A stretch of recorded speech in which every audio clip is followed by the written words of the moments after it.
खास करके plastic bag का ये जो मेला लगाया है, वैसे तो प्लास्टिक की स्थापना 97 में हुई और इंडियन प्लास्टिक फोरम द्वारा प्लास्टिक और पैकेजिंग इंडस्ट्री के उत्थान के लिए मध्य भारत में भी काम प्रारंभ हुआ। इस तरह की गतिविधियों का उद्देश्य हमेशा प्लास्टिक पैकेजिंग को सेंट्रल इंडिया में स्थापित करने का संकल्प है। मुझे इस बात की प्रसन्नता है कि जब दिल से काम करते हैं, लगातार काम करते हैं, तो अपने आप बाजार बनता जाता है, माहौल खुलता जाता है।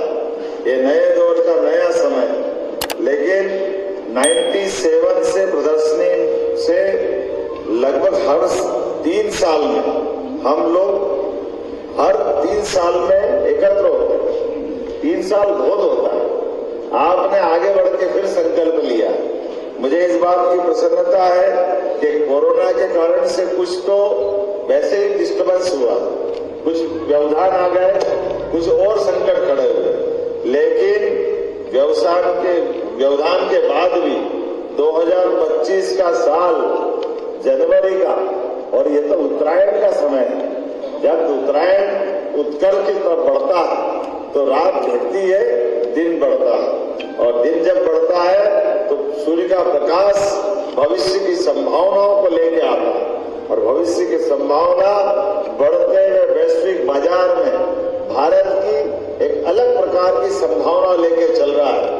यशस्वी प्रधानमंत्री श्रीमान नरेंद्र मोदी जी का अभिनंदन करें हमारे सबके सामने, जिनकी संकल्प शक्ति से, इच्छा शक्ति से भारत ने सभी क्षेत्रों में समान रूप से आगे बढ़ते हुए कई प्रकार से भारत की विशेष पहचान बनाई। और ये कोई कम बड़ी बात है। सच्चे अर्थों में गुटनिरपेक्ष नीति की बात भारत ने 50 साल पहले भले की हो, लेकिन गुटनिरपेक्ष नीति का मतलब हमारी संभावनाओं के बलबूते पर कोई विदेश के पिछलग्गू बनने के बजाय हमारी प्रतिभाओं को मौका दे, विश्व के बाजार में अपनी उपस्थिति दर्ज कराए, विश्व के अंदर भारत का समान रूप से सभी क्षेत्रों में मान बढ़े, सम्मान बढ़े, आगे बढ़कर के आगे जाने वाले आकाश की तरफ हम देखते जाए। मुझे इस बात की प्रसन्नता है, जब हम इसकी बात कर रहे हैं तो स्वाभाविक रूप से ये जो हमारी प्लास्टिक इंडस्ट्रियां और इनके साथ जुड़े हुए अलग अलग प्रकार की, जिस प्रकार की इंडस्ट्रियों की बड़ी संभावना मशीनरियों के माध्यम से बनती है, ऐसे में हम जर्मनी, जापान और विश्व के यूरोप के कई देश की तरफ देखते हैं। मुझे इस बात का संतोष है कि जब हमने इसकी तरफ आगे कदम बढ़ाने का संकल्प किया, तो आज खास करके प्लास्टिक की जब बात करेंगे तो प्लास्टिक का बढ़ता उपयोग बड़ी संभावनाओं को लेके भी आता है। जैसा कि मेरे मित्र सचिन भाई बता रहे थे कि इससे डरने डराने की बात तो बहुत होती है, लेकिन इसके अंदर जाकर के जीवन बचाने की बात भी देखना चाहिए। और जीवन बचाने की बात के आधार पर कई जगह ये बहुत बेहतर विकल्प के रूप में भी आ रहा है। कई जगह प्लास्टिक के आधार पर पूरे के पूरे समाज में एक अलग प्रकार की क्रांति आ रही है, और क्रांति आने के क्षेत्र कौन से छूट रहे हैं? कोई क्षेत्र इससे अछूता नहीं। जीवन बचाने की सभी प्रकार के संसाधन में हमारे लिए, जैसे आपने कोविड के कठिन काल में अगर सबसे ज्यादा महफूज रहने का मार्ग था, तो उसमें जीवन और मृत्यु के बीच अगर कोई था तो डॉक्टर और दवाई तो थी, लेकिन वो डॉक्टर और दवाई के पहले भी कोई सिपाही के रूप में अपनी भूमिका अदा कर रहा, तो वो प्लास्टिक था, जिसने सबके बीच अपने आप में बड़ी दीवार खड़ी थी। जिस दीवार के भरोसे से मरीज तक डॉक्टर बात कर पा रहा था। विषाणु को रोकने के लिए, कीटाणु की औकात बताने के लिए, जीवाणु की जान बचाने के लिए हमारे बीच प्लास्टिक ने जो भूमिका अदा की है, कोई इसका तोड़ नहीं हो सकता है। और उस दौर को भी याद करें, जाने अनजाने हमारी नादानी के कारण से जब कोविड के ये जो साधारण प्लास्टिक के कपड़े कितने पैसे लूट रहे थे, पहले कितने के दे चाइना से आता, पता नहीं कहां से आता है। अरे जब देखा अपने लोगों ने तो झटक अपने चाइना मार्केट में उतार दिया मैदान में। ये जो हमारा अपना बाजार बनाते बनाते हमारी मूल्य का, हमारे जीवन का और हमारी व्यवस्थाओं के आधार पर मुझे इस बात की गर्व है कि बहुत कम समय में भारत में वो सब होने लगा जिसके लिए हम विदेश में निर्भर थे, जबरदस्ती से निर्भर थे। कोई सिर पैर नहीं जिस बात का, केवल भयावह डर, पता नहीं कौन कौन से मापदंड पे बता के डरा रहे थे। जब हमने लोगों ने उसको वापरते देखा तो हमारे उद्योगपतियों ने जिस प्रकार से रिसर्च करके हमारे वैज्ञानिकों ने कोविड की दवाई ढूंढने का प्रयास किया और एक नहीं दो प्रकार से दवाई लेकर के, दवाई क्या मिली, संजीवनी बूटी मिल गई। हनुमान जी 17 लाख साल पहले संजीवनी पर्वत लेकर के भगवान के छोटे लखनलाल के लिए प्राण बचाने का काम किया। तो हमारे लिए आज भी वो राम भगवान का युग याद रहता है। मुझे इस बात की प्रसन्नता है, आपने भी वो संजीवनी के चक्कर में पहाड़ उठा लाए तो पूरा देश बचाने का काम किया और पूरा देश तो बचा ही बचा।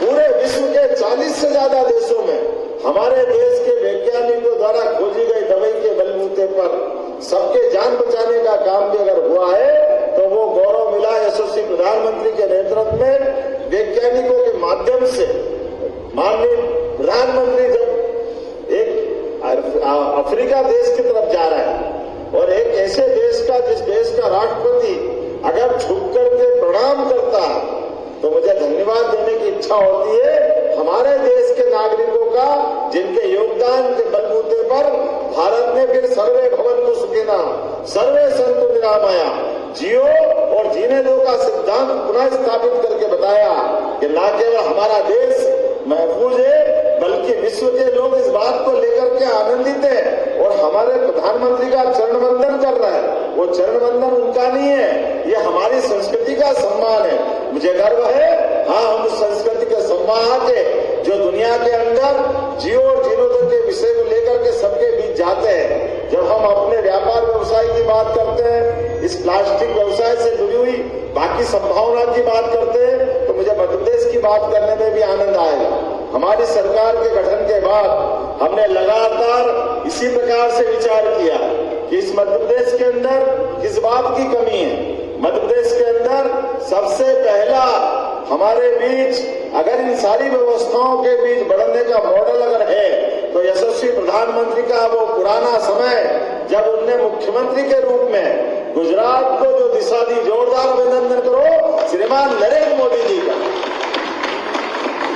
जिनके माध्यम से गुजरात में केवल गुजरात नहीं, केवल भारत नहीं, गुजरात की पहचान दुनिया में स्थापित करा दी। प्रधानमंत्री जी द्वारा लोकतांत्रिक देश के अंदर एक राज्य का मुख्यमंत्री आगे बढ़कर के ग्लोबली भी अपनी पहचान बना सकता है। यह अगर सम्मान किसी ने दिलाया, श्रीमान नरेंद्र मोदी जी के माध्यम से मिला और उसके बाद उन्हें लगातार 3 बार सरकार बना करके कितना अच्छा लगता था जब नैनो का लखटकिया कार का जमाना आया था। गरीब आदमी भी 1 लाख की कार लेकर के, कार नहीं है वो, जिंदगी का अपना एक सुख है जो हर परिवार सुख देखता है।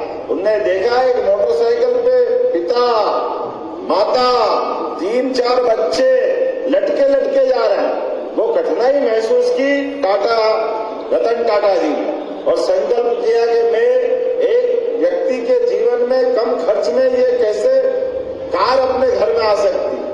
अब कार की बात जब उन्होंने कही तो सरकार की तरफ देखना पड़ता है।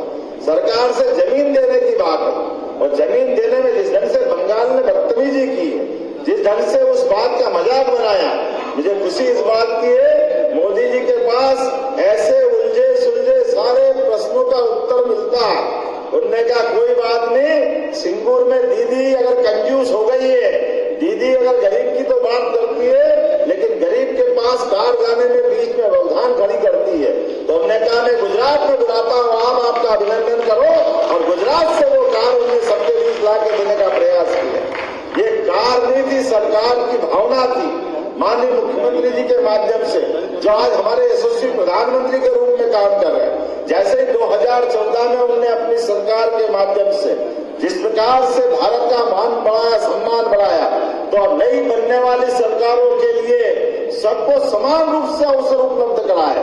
जैसे हमारी सरकार का गठन हुआ, हमको मॉडल लगा कि विकास का मॉडल अगर देखना है तो गुजरात का मॉडल देखना पड़ेगा। गुजरात ने समान रूप से एक तरफ किसानों को 24 घंटे बिजली देने का प्रयास किया, एक तरफ सभी प्रकार की सड़कें बेहतर बनाने का प्रयास किया, एक तीसरी तरफ अपने उद्योगपतियों के माध्यम से शासन में कोई भी सरकार हो, ना बाप बड़ा ना भैया, सबसे बड़ा।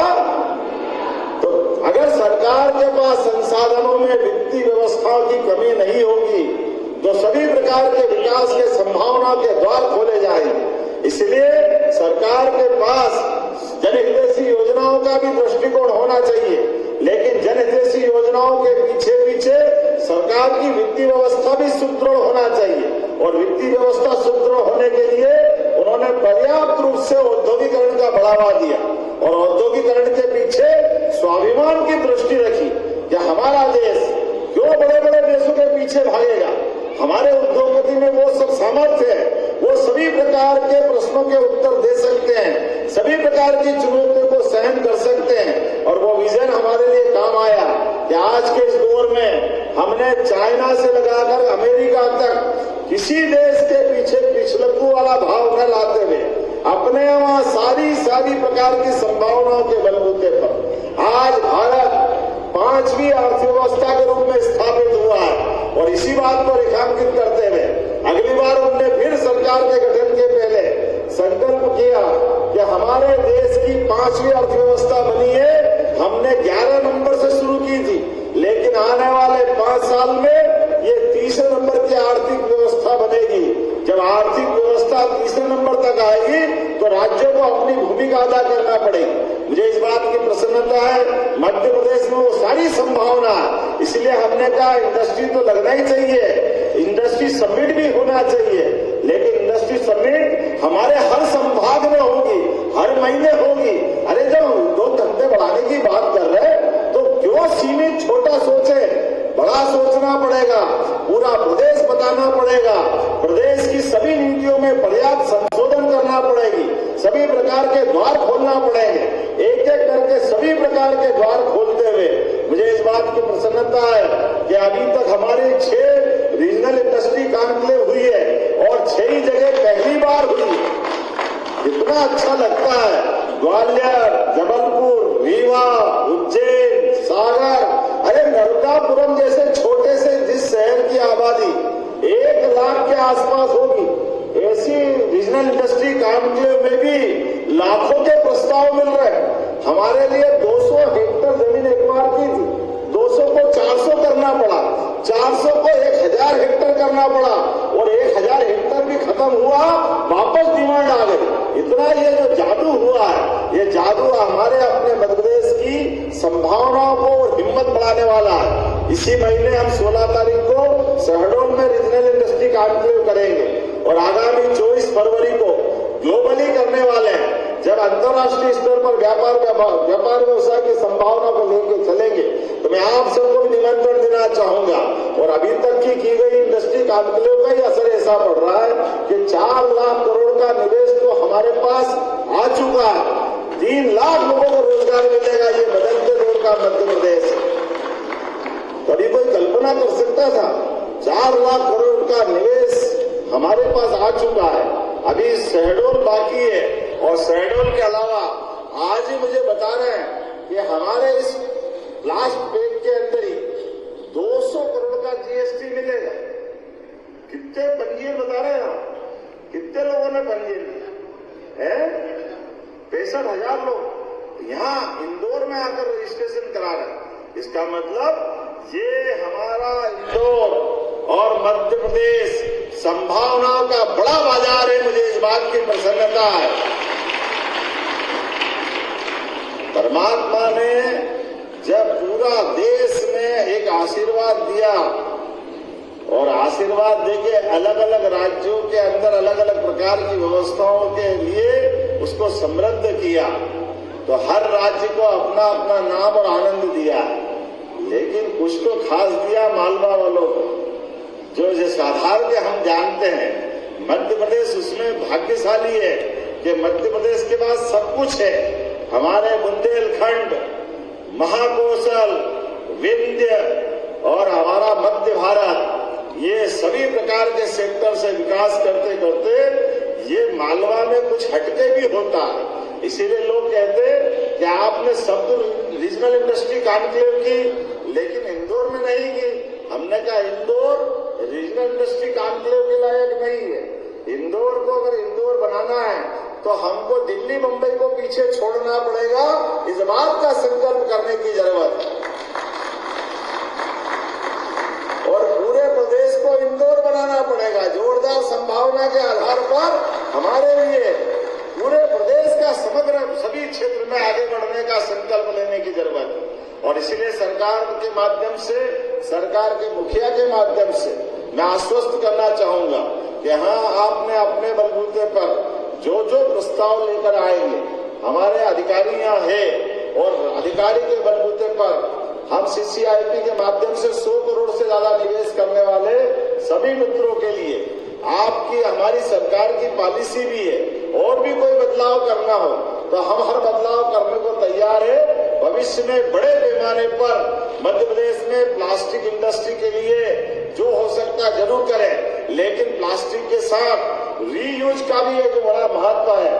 प्लास्टिक के खतरे भी बहुत है, इसको आग से खेलने का भी बोलते हैं। इसलिए प्लास्टिक इंडस्ट्री में, समाज में, पर्यावरण में, बाकी जगह कम से कम नुकसान हो और इसके बलबूते पर समाज प्रगति ज्यादा करे।